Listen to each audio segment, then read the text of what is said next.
Hey everyone, welcome back to the channel. I hope you guys are doing extremely well. So this is another video from the Stribus A to Z DSA course. Just in case you're for the first time here, this is world's most in-depth course when it comes to DS Algo. Why do I say that? Because this course has 455 modules. By the end of the course, you would have solved more than 400 plus problems in DS Algo. And you can go across the entire internet. You can buy any of the paid courses. None of them will be teaching you DS Algo in such depth. Something that I can give you as guarantee is if you complete this entire course, you can clear any of the DS algorithms in any of the companies in any part of the world.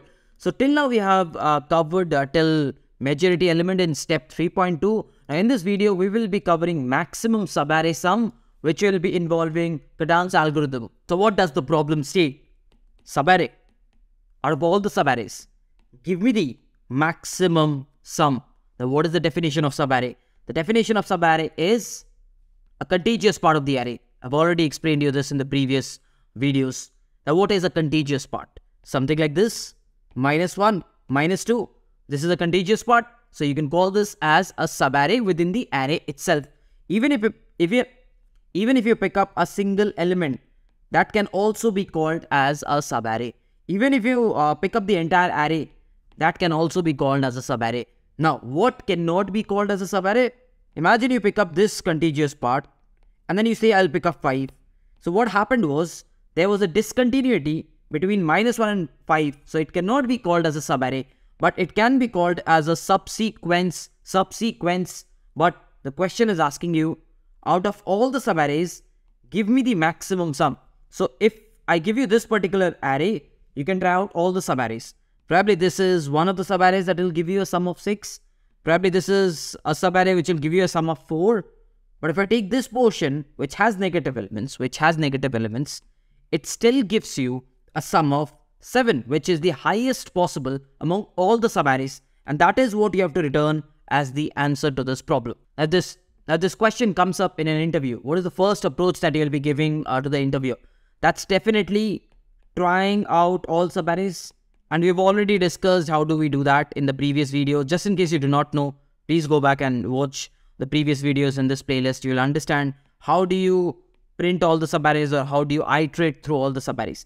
So if you try out all the subarrays, and out of all the subarrays, which gives you the maximum sum, can actually be the answer. Will actually be the answer. So how do you try out all the subarrays? If I have a clear observation, we know this is the first subarray. This is the second, this is the third, this is the fourth, this is the fifth, this is the 6th, 7th and 8th. And then 9th, 10th, 11th, 12th, 13th, 14th, 15th. Then this one, this one, this one, this one, this one, this one. Do you see a pattern? Each time I'm standing at an element, then the first subarray is -2. Then it's like -2, -3. Then it's like -2, -3, 4. So I'm just taking one element at a time and I'm forming the next subarray. Once starting from this, I've taken every one.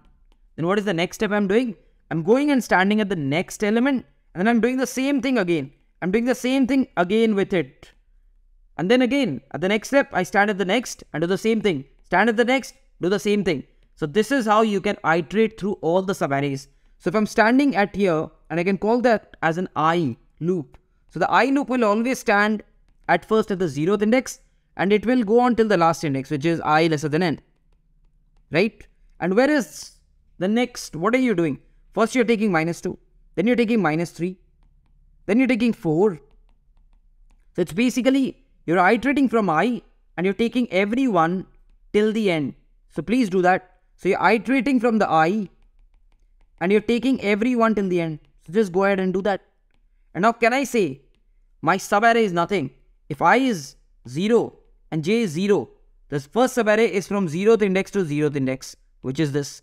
The next subarray is from 0 to the first index, which is this. The next subarray is from 0 to second index, which is this. The next subarray is from 0 to 3 index, which is this. The next subarray is from 0 to 4 index, which is this. And when I becomes 1, and it's standing here, it's like 1 to 1 is the first subarray, which is only this. Then 1 to 2 is the second subarray, which is only this. Then 1 to 3 is the third subarray, which is this. And so on it will go. So you know the subarray is from I to j. So what you'll do is, summation will be 0. And you can probably run the k loop from I to j because you know that is where, yes, that is where the subarray is from. And you can say sum plus equal to array of k. You can easily see that once you have figured out the sum using this particular loop, once the internal loop is completed, what you can say is maximum is equal to max of sum comma maximum, because I know this is every subarray generation. This is every subarray generation. And then you can easily get the maximum. Initially, you can keep the maximum as the lowest possible value that you can think of. So imagining just wondering that everything can be stored in integers, I'll take the integer minimum because that is the least number that I can have. So what will be the time complexity? Can I say it's big O of n cube? Because it's very simple, I'm running 3 loops. It's near about big O of n cube. Not exactly, because I know it's running from I, so it won't exactly run for n times always. But I can say it's near about big O of n cube, not exactly n cube. Am I using any space? No, the space complexity is being big O of 1. So what I can say is, this will be the extremist brute force solution. This is where the interviewer will come up and say, can you please optimize the brute force? Then you move to the better solution. And the better solution is very, very easy. What we do is, we say, okay, let's for a moment erase the sum. Let's do some observations. The first subarray was -2. So can I say the sum is -2 for the first subarray? The next subarray is -2, -3. So do you need to reiterate on -2, -3? And if the next subarray is -2, -3, 4, do you need to reiterate and sum it up? No. Whatever was the sum of the previous subarray, hear me out properly. Whatever was the sum of the previous, I just add the next element. Then I add the next element. So sum over here will become -5. Sum over here including 4 will become 1. So you just add the next element. Whenever j was initially here, take this. Then j goes here, take this. Then j goes here, takes this. So eventually you'll get the subarray 3 element sum stored. So what I'll do is, I'll take this sum out and I'll say, sum, can you stay here? And sum, as you move forward, can you just add up array of j? So first time this gets added. So we have 1 subarray sum. Next time this gets added. So we have 2 subarray sum. Next time this gets added. So we have 3 subarray sum. And every time you have a sum, you update it with the maximum. So this will be the better approach. And the time complexity will be n square.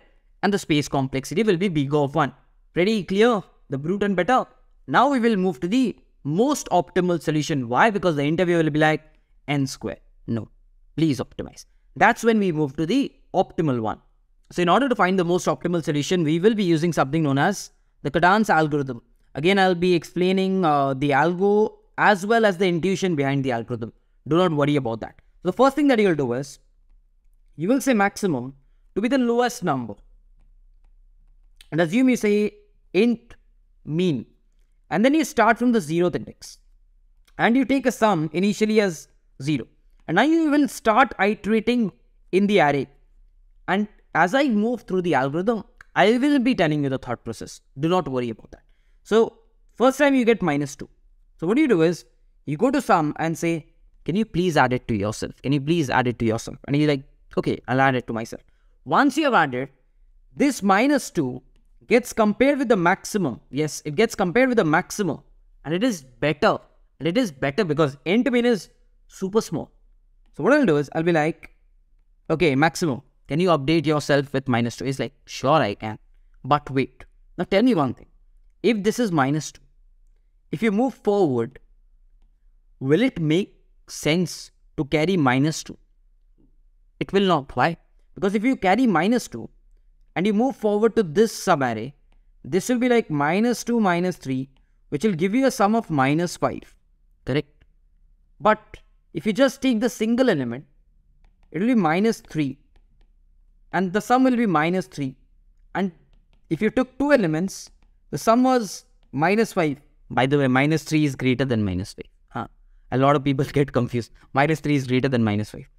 So, will it make sense to carry a -2? Because if you carry negative sum, forward, the summation will always reduce. It was -3. Since you carried a negative, it will always reduce. So what you will do is, at any moment, the sum is lesser than 0. You'll say, no need to take. It will only hamper my sum in the future. So I'll say, reduce yourself to 0 and then move. So when I move, it's the first index. So when I move to the minus 3, can I say I'll just add it to the sum? I will. If I add it, the new sum will be minus 3. And now I'll be like, is minus 3 greater than minus 2? No, it is not. Minus 2 is greater than minus 3. So we will not replace. And then we will move. But before moving, will it make sense? No. We'll replace that to 0. Then we move to 4. Then we move to 4. And we will add it to the sum. This time when you are adding to the sum, you're starting the subarray from here. Because there's no point in taking minus 3. Because it will only reduce your sum. So you start from 4. Now when you're starting from 4, can I say the maximum is now 4? Just for betterment, I'll just erase it. Can I say the maximum is 4? I can. And then I'll move. Why will I carry 4? Because it's a positive sum. It's a positive sum. So I'll carry it. Now I will add minus 1. So this one will become 3. This one will become 3. Now will it make any sense to carry 3? Yes.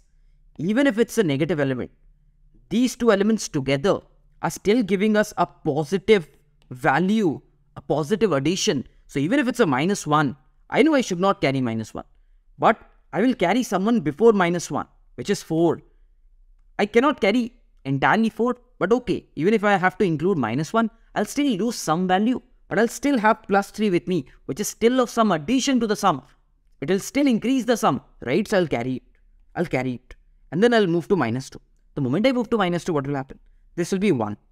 And we'll compare with maximum. It's not more than. But wait. Will I still carry? Yes, you will still carry. Why? Because even if you add 2 negatives to it, it is still giving you a plus 1 value addition to the sum. Which is okay. To me. So I'll just move now. Next, there's 1.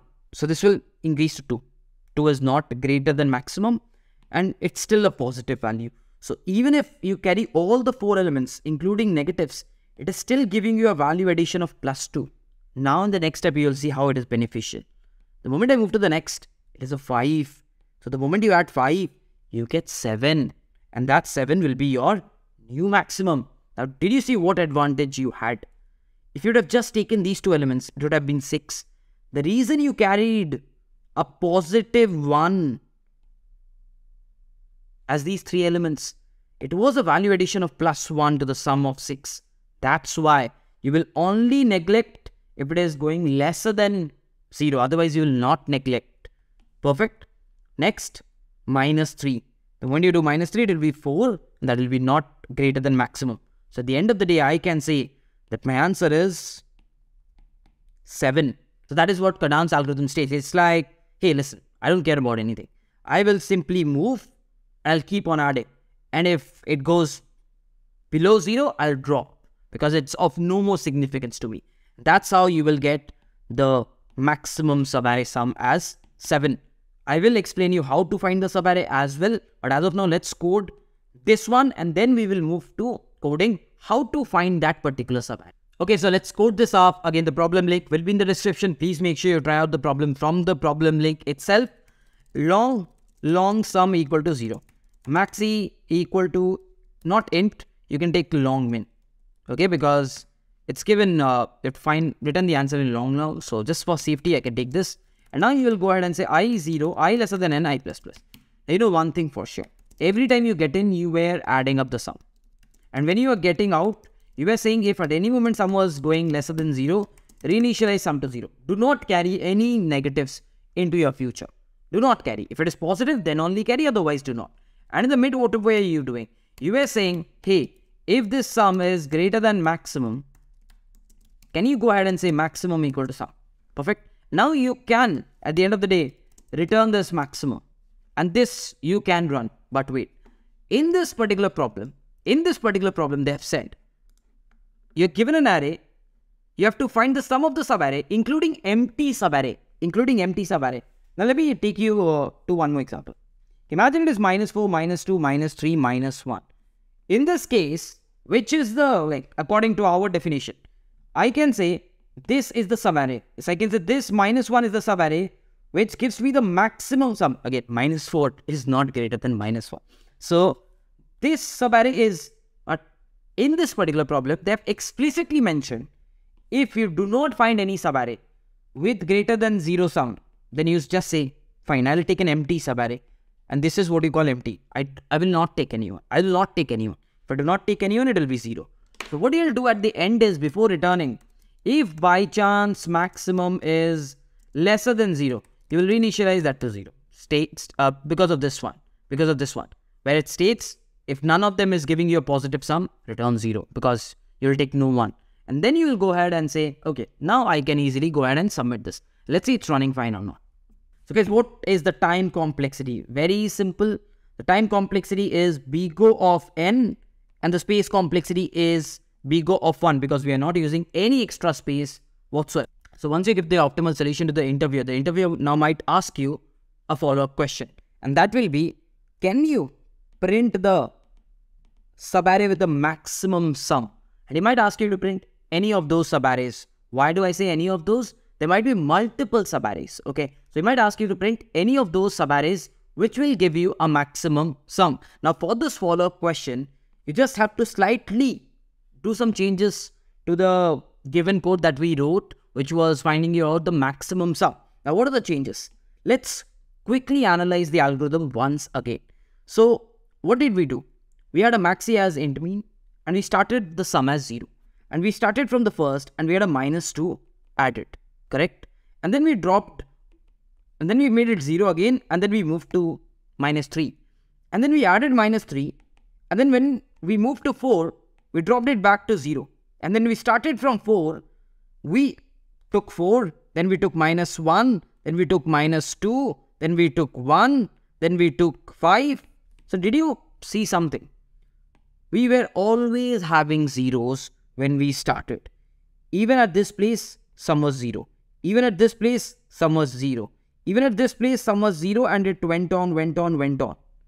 So can I say, whenever I'm starting to form a new subarray with a sum greater than 0, I'm always starting with a sum 0. That is assured. So what I can say is, okay, if sum is 0, I can say I'm starting off a new subarray whose sum has to be computed. Now what I will add is, this time I will add an answer start and answer end. This is what I'll add, like 2 new variables, initially initialized as -1. Now what I'll do is, I'll say, if summation is greater than maximum, I know this summation started at start I, because whenever it was here, it just marked the index at start, and then it went on. It did not get reinitialized, because I just do it when sum is 0. So whenever the sum exceeds your maximum, what you will say is, answer start will be the start that I initialized. That is one thing that I'm sure about. And answer end will be what? If you're standing at a current index and you have summed it up and you're saying the sum is greater, can I say the current end index is I? This is which will keep a track. Yes, this is what will keep a track of the subarray. Now, if they ask you the longest, shortest, that can be implemented after this. You can do it easily. But I wanted to mention this. This was important. Whenever the sum is 0, we are having a new start. Here we had a new start, and then it ended because it's a minus. Then we had a new start. Again, it ended because it had a minus. Again, we had a new start here, and it went on. So it's very critical to understand. A start is always when the sum is 0. Got it? So will there be any change to the time complexity? Definitely not. The time complexity still stays as bgo of n, and the space complexity is bgo of 1 for Kadane's algorithm, even if you find the subarray sum or even if you find the subarray. I hope that's clear. So coming back to the sheet, I can say that this one is done and also this one. Why? Because we already have a video made on this, and this video was made recently. It might have a DP tag, but it does not involve any dynamic programming. Why? Because this video was the base of the next set of problems, DP 36, 37, 38. Is the base of this one. That is why you can just watch it without any prior knowledge of dynamic programming. So I hope you have understood everything. Just in case you have, please do consider giving that like to us, because it won't cost you anything, but it does motivate me. And to continue our tradition, please do comment understood, so that I get an idea that you have understood everything that I'm teaching. And yes, if you haven't followed me on social media, that is Instagram, Twitter, LinkedIn, all the links will be in the description. Make sure you try the problem from the problem link in the description. And over this, I'll be wrapping up this video. Let's meet in the next video. Till then, bye-bye. Take care. is broken.